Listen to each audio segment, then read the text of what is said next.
everybody! So today we're going to talk about something that is very near and dear to my heart, and probably somebody that you know. It affects so many people. In fact, it affects 1 in every 8 couples, or the equivalent of 7.3 million American women.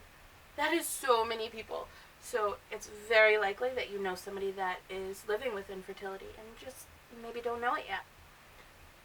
So, I personally am infertile. I was born with something called Turner syndrome. So instead of having 2 X chromosomes, I only have 1. And that makes it so I can't have babies. And there are so many other reasons. A woman could have polycystic ovarian syndrome, PCOS, or polyps on her uterus, or any number of things. Or it could be something to do with male factor infertility, or just might not know. Unfortunately, there are just those cases where doctors can't find a reason and it's just not happening. So there are tons of reasons that could cause something that makes you infertile. So I'm going to today give you 5 things you can do or say to support somebody that is living with infertility. I've seen a ton of videos about what you shouldn't say or do, and I felt like it might be a change of pace to have things you could say or do, to be a little bit more positive, because I know a lot of times people are like, I don't know what to say or do for that friend, and then they end up treating somebody differently, and it can make things worse. So, let's talk about some things that you can do and say. Number 5 is, please do not let it change how you treat me. Treat me the same way you would before, it just might mean we have conversations about me wanting to be a mom, or about doctor's appointments that I have to go to if I'm going to go through infertility treatments, or fertility treatments, I should say, or if I'm really struggling that day. It might be a conversation we have, or I just might not be able to go out and do something that day if it's a real struggle. And that's not even necessarily something that's infertility based, but it could be a reason. So, please just don't let it change who I am. At my core, or change how you treat me. At my core, it's part of who I am, yes, but it doesn't change me. So, please don't let it change how you treat me. Number 4, please be understanding if I have to kind of gracefully bow out of, a baby shower or something that kind of focuses on baby things.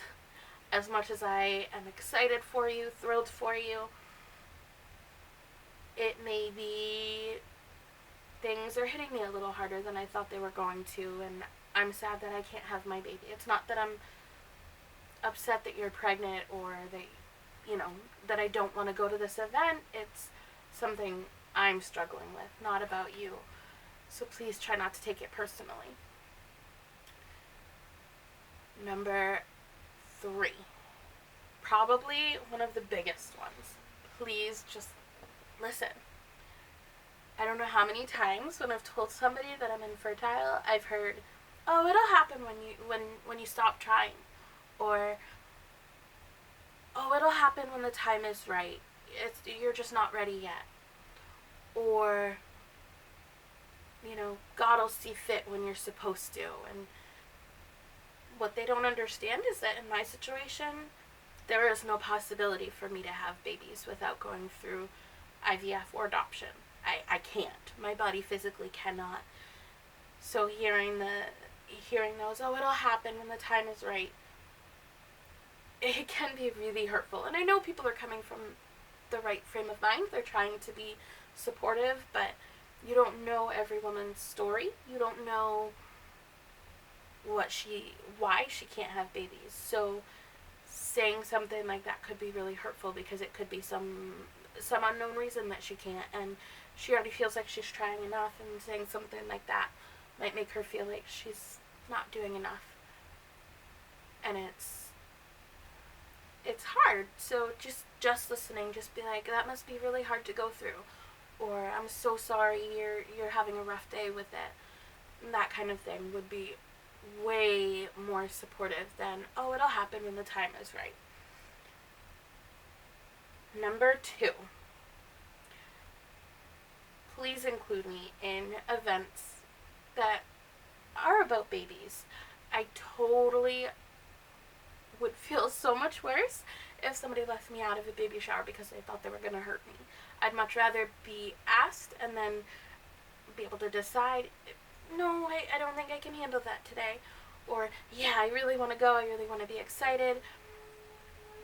I love celebrating babies. Like, just because I can't have my own, 99 times out of 10, I am so thrilled and excited and happy for the person that's being celebrated, and I want to be there for that person. So please don't leave me out of things like that. And number 1, and the biggest thing you can do to be supportive, let the person going through infertility lead the discussion. Personally, I love questions. If you've known me for more than 10 minutes, you more than likely know that I can't have babies on my own. I love getting questions from people, and I love answering them, and I love teaching them. But because infertility can be so personal, not everybody does like it. And not everybody has answers, because there are things like unexplained infertility, or they might be going through testing, so they just might not know, and it just makes it harder to have to try to explain. So instead of asking, oh, why can't you have babies, it might be better to, oh, I'd love to hear more about your story when you're ready to explain it to me, or if you're ready to explain it to me. That kind of open-ended, let them lead it and share what they're comfortable with, so that they feel more comfortable and don't feel that their kind of personal stuff is being invaded, would be super helpful. So that was 5 things you can say or do to be super helpful and supportive of somebody going through infertility.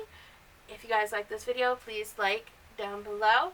And if you have any other suggestions for things somebody could say or do, please comment below. I can't wait to see some of the other things you guys suggest. Subscribe, and I will see you guys soon. Thank you. Bye.